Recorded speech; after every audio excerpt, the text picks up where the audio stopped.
this is going to be my short little review on the SIG Romeo Elite sight. This is kind of part two. I've done other videos about this sight. In the first video, I talked about how the windage screw was coming out of the sight.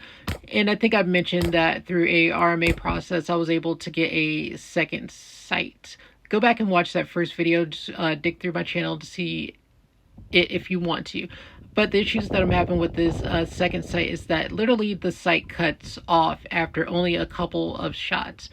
It's very discouraging to deal with, and it's kind of a pain in the butt to deal with this problem and have such a small on-off button to press whenever there's this type of dot failure. Overall, I really did want to like this sight, and it's just super aggravating to have to deal with so many failures from this sight. I'm primarily also making this video too because I see this optic being sold individually at a very low price, and I know a lot of people are probably going to be looking for information on the optic, and I would highly discourage anybody that sees this as a potential deal. I would highly discourage them from purchasing this, and I can say with great comfortability that this is a terrible optic, especially after having two in my possession. And I'm also very discouraged to see that SIG is still continuing to sell this, or I'm continuously seeing this sight in gun being offered as a combo deal online. The gun is good, but this sight that comes with the gun is terrible. Please stay away from it. Overall, I really do like the handgun, the macro. It's a really good gun.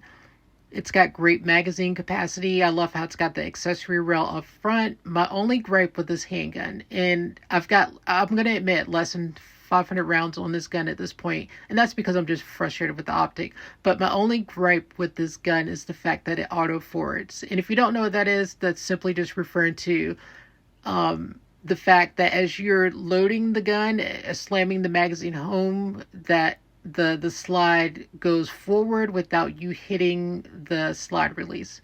It's not really the biggest deal in the world. There's a lot of guns that do that type of thing. Like if you do it hard, if you slam the magazine hard enough into the magazine well of a Glock, it'll do it.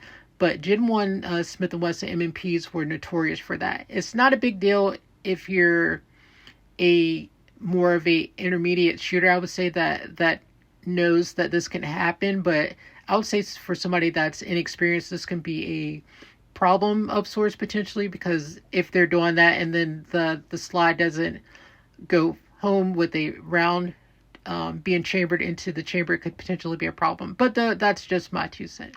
Overall, great gun, bad sight, don't buy the sight. That's going to be it for now. I'll have more videos coming up in the future.